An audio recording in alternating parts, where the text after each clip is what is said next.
السلام علیکم ورحمۃ اللہ وبرکاتہ۔ امید کرتی ہوں آپ سب خیر و عافیت سے ہوں گے۔ آج کا جو میرا عنوان ہے وہ ہے اللہ کون ہے۔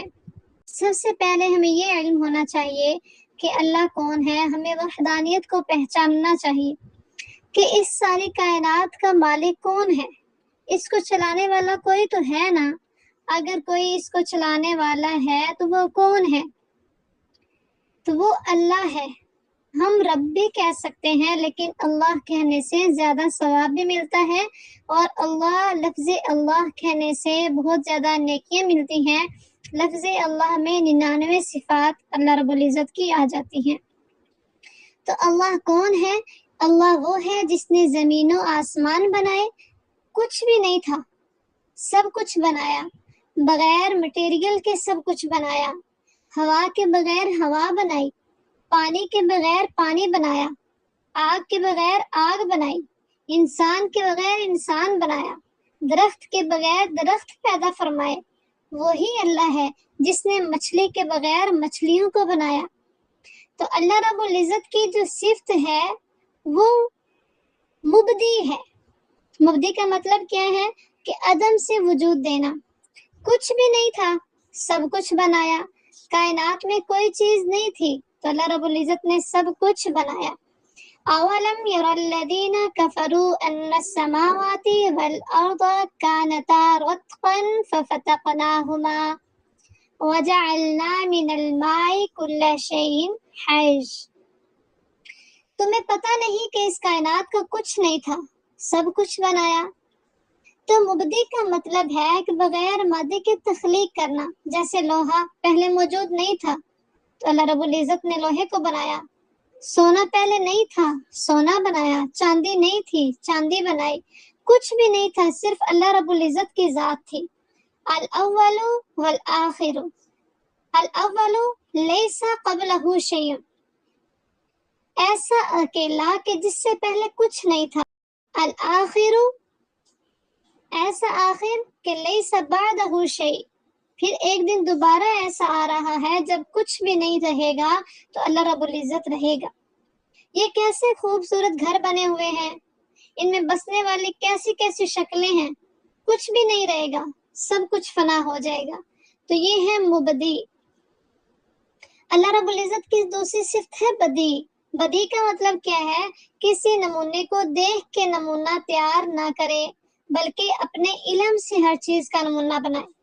تو پہلے اللہ تعالیٰ کے سامنے انسان کا کوئی ماڈل یا کوئی تصویر وغیرہ نہیں تھی جسے دیکھ کر اللہ تعالیٰ نے انسان بنایا۔ آسمان کی تصویر نہیں تھی کہ جسے دیکھ کر اللہ تعالیٰ نے آسمان بنایا۔ اللہ تعالیٰ کے سامنے پہلے زمین کی کوئی تصویر نہیں تھی کہ جسے دیکھ کر اللہ تعالیٰ نے زمین بنائی۔ درخت، شیر، چیتے، کچھ بھی نہیں تھا۔ ہر انسان کا رنگ، شکل، اعضاء، حتیٰ کہ اندر کا نظام بھی بالکل جدا جدا ہے۔ تو یہ ہے اللہ رب العزت کی صفت بدیع۔ اللہ رب العزت نے انسان کے پیدا کرنے کا اعلان فرما دیا۔ انی جاعل فی الارض خلیفہ، یعنی انسان آ رہا ہے، ہم کچھ نہیں تھے۔ اس کو بھی اللہ تعالیٰ نے بتایا، هل اتى علی الانسان حین من الدہر لم یکن شیئا مذکورا۔ اے میرے بندو، تم پہ ایک ایسا زمانہ آیا ہے کہ تم کچھ نہیں تھے، پھر اللہ تعالیٰ نے وجود بخشا۔ تو اب آپ غور فرمائیں کہ دنیا میں ہمارے آنے میں ہمارا کوئی دخل نہیں ہے، کوئی چاہت نہیں ہے۔ اللہ تعالیٰ نے چاہا تو پیدا فرما دیا۔ پھر کس زمانے میں ہم نے آنا ہے، اس میں بھی ہمارا ارادہ تک شامل نہیں ہے۔ اللہ تعالیٰ نے آج کے دور میں پیدا فرمانا تھا، پیدا فرما دیا۔ آئندہ آنے والی نسلیں بعد میں آئیں گی، ان کا بھی کوئی ذاتی ارادہ نہیں ہے، نہ ہی ہوگا۔ اللہ تعالیٰ نے جس کو جہاں چاہا پیدا فرمایا، پھر جس شکل میں چاہا پیدا فرمایا۔ ہم مرد ہیں، عورتیں ہیں، بیٹھے ہیں، کھڑے ہیں۔ عورتوں نے درخواست نہیں دی تھی کہ ہمیں عورت بنایا جائے، مردوں نے درخواست نہیں دی تھی کہ ہمیں مرد بنایا جائے۔ الغرض کسی نے کوئی درخواست نہیں دی کہ ہمیں فلاں قبیلے یا فلاں خاندان میں پیدا کیا جائے، فلاں رنگ اور نسل میں پیدا کیا جائے، فلاں ملک اور فلاں شہر میں پیدا کیا جائے۔ یہ سب آسمان والے کا ذاتی ارادہ ہے۔ جس میں کسی انسان کی چاہت اور کوئی دخل نہیں ہے۔ تو اللہ رب العزت نے فرمایا اے انسانوں میں نے تم میں سے کسی کو مرد بنایا کسی کو عورت، تمہاری چاہت سے نہیں بنایا بلکہ اپنی چاہت سے بنایا۔ وَجَعَلْنَاكُمْ شُعُوبًا وَقَبَائِلَ، پھر میں نے تمہارے خاندان اور قبیلے بنائے، تمہارے فیصلے سے نہیں بلکہ اپنے فیصلے سے۔ قریشی اپنے ذاتی ارادے سے قریشی نہیں ہے، پٹھان اپنے ذاتی ارادے سے پٹھان نہیں ہے، عرب اپنے ذاتی ارادے سے عرب نہیں ہے، ایرانی، ترکستانی، تورانی، یہ سب کے سب خالق کے کائنات کے ارادے سے بنے ہیں۔ تو اللہ کون ہے؟ ایک گندے پانی کے قطرے پر اللہ تعالیٰ جس کو جیسی شکل چاہتا ہے دیتا چلا جاتا ہے۔ ایک کو عورت بناتا ہے، ایک کو مرد بناتا ہے، ایک کو عربی بناتا ہے، ایک کو اجمی بناتا ہے، ایک کو خوبصورت بناتا ہے، ایک کو بدصورت بناتا ہے۔ تو یہ سارے اللہ تعالیٰ کے ذاتی فیصلے ہیں جو وہ آسمان پہ کر رہا ہے۔ یہ نہیں کہ اس نے صرف ہمیں بنایا، مچھر بھی وہی بنا رہا ہے، مکھی بھی وہی بنا رہا ہے، پتنگا بھی وہی اڑا رہا ہے، عقاب بھی وہی اڑا رہا ہے، چونٹی کو بھی وہی حرکت دے رہا ہے، جبرائیل علیہ السلام کو بھی وہی حرکت دے رہا ہے۔ ایک ڈھیلے کا بھی خالق اللہ تعالیٰ ہی ہے اور ہمالیہ پہاڑ کا بھی خالق اللہ تعالیٰ ہی ہے۔ ایک ذرے کا بھی خالق اللہ ہی ہے، صحرائے اعظم کا بھی خالق اللہ ہی ہے، زمین کے ایک حصے کا بھی خالق اللہ ہے، 7 زمینوں کا بھی خالق اللہ ہے، ایک قطرہ بھی اللہ نے بنایا،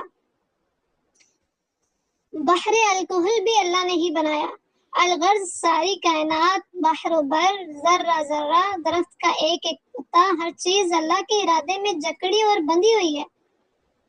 کائنات کا نظام کس کے تابع ہے؟ جبرائیل، میکائیل، عزرائیل علیہ السلام اللہ کے سامنے سر جھکائے کھڑے ہیں۔ کائنات کا چپا چپا اللہ تعالیٰ کے تابع ہے۔ الم تر ان اللہ یسجد لہ من فی السماوات ومن فی الارض، تم دیکھتے نہیں کہ کائنات کی ہر چیز تیرے رب کے سامنے سجدے میں پڑی ہوئی ہے، تیرے رب کے سامنے جھکی ہوئی ہے۔ کسی میں یہ طاقت نہیں ہے کہ اللہ کے سامنے ذرہ برابر بھی انحراف کر سکے۔ سورج کو جس دن سے چلایا ہے، چاند کو جس دن سے حرکت دی ہے، وہ حرکت میں ہے۔ یہ ایسی حرکت ہے کہ جس میں حرکت دینے والا نظر نہیں آتا۔ میرا ہاتھ ہل رہا ہے، آپ کو معلوم ہو رہا ہے کہ میں اس ہاتھ کو ہلا رہا ہوں۔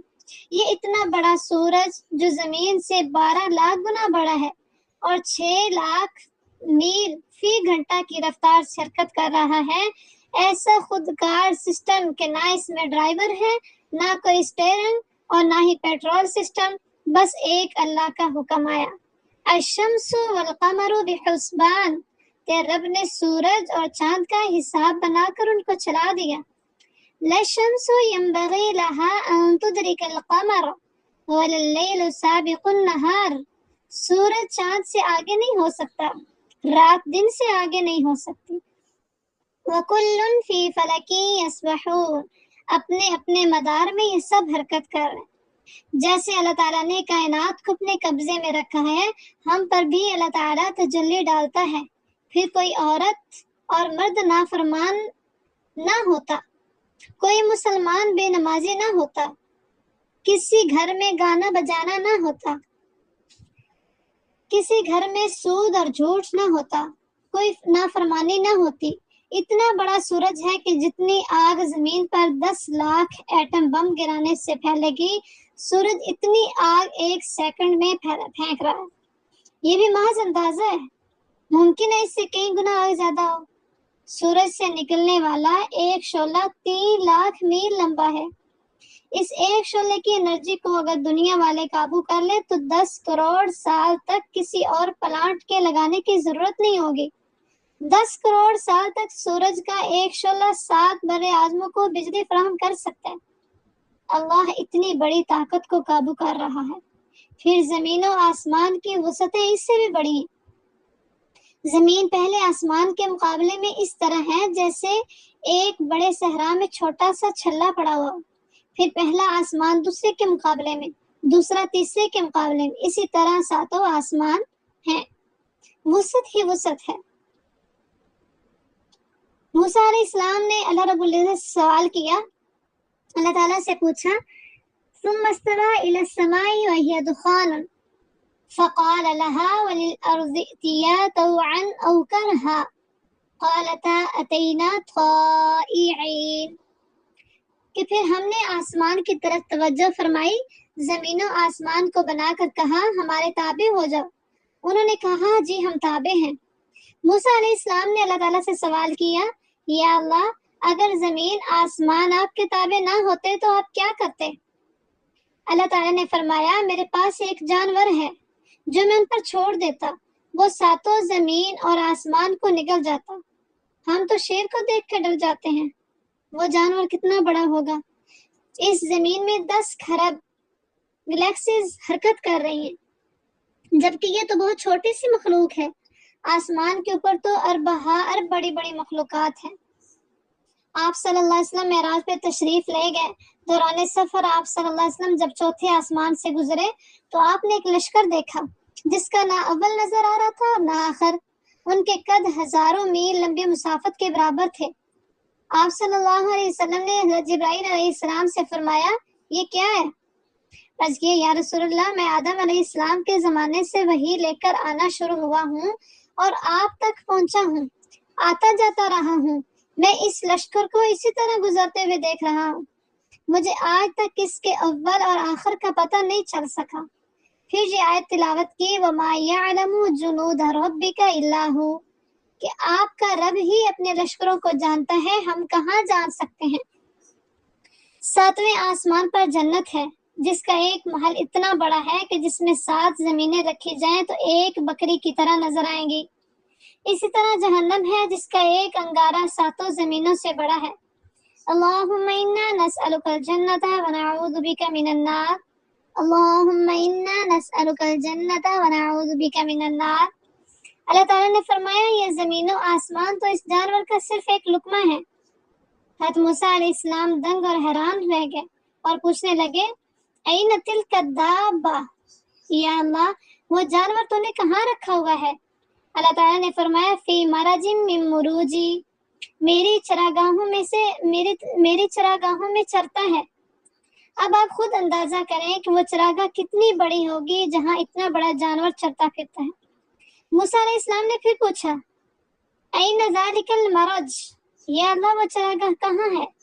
اللہ تعالیٰ نے فرمایا فی علم من علومی، میرے علم کے غیبی خزانوں میں ہے۔ وما اوتیتم من العلم الا قلیلا، تمہیں تو میں نے تھوڑا سا علم دیا ہے، وہ میرے غیب کے خزانے ہیں جہاں میں نے اس مخلوق کو رکھا ہوا ہے۔ ایک فرشتہ ایسا ہے کہ اگر وہ 7 سمندروں کا پانی اس کے ایک انگوٹھے کے ناخن میں رکھا جائے تو ایک قطرہ بھی نیچے نہ گرے۔ اس فرشتے کا نام صدلقن ہے۔ جو رب اتنے بڑے فرشتے کو لگام دے سکتا ہے، کیا 4.5 فٹ کی عورت اور 6 فٹ کے مرد کو لگام نہیں دے سکتا؟ تو اللہ رب العزت مرد اور عورت کو بھی لگام دے سکتا ہے۔ جب اتنی چیزوں کو سنبھال سکتا ہے تو ہمیں بھی سیدھے راستے پہ لگا سکتا ہے۔ لیکن اللہ رب العزت نے ہمیں اختیار دیا ہے، دونوں راستے ہمارے سامنے رکھے، سیدھا راستہ بھی رکھا اور ٹیڑھا راستہ بھی رکھا کہ ہمیں کس راستے پہ چلنا ہے۔ ایک اللہ رب العزت کی فرما برداری کا راستہ ہے، ایک نافرمانی کا ہے، ہمیں کس پہ چلنا ہے۔ تو یہ آپ نے سب نے سوچنا ہے، اس پہ غور و فکر کرنی ہے، توجہ کرنی ہے، اور پھر آپ نے مجھے اپنی رائے کا اظہار کرنا ہے کمنٹ کے ذریعے یا گروپ میں آپ نے مجھے بتانا ہے، اس پہ غور و فکر کر کے اور اس کے بارے میں سوچ و بچار کر کے۔ امید کرتی ہوں آپ کو اچھے طریقے سے سمجھ آ چکی ہوگی آج کے موضوع کی۔ انشاءاللہ باقی ہم پھر سے کریں گے کہ اللہ رب العزت کون ہے، اس کی مزید وضاحت کے لیے انشاءاللہ ہم اگلی ویڈیو میں اس کی انشاءاللہ مزید وضاحت ہم اگلی ویڈیو میں بیان کریں گے۔ اللہ حافظ۔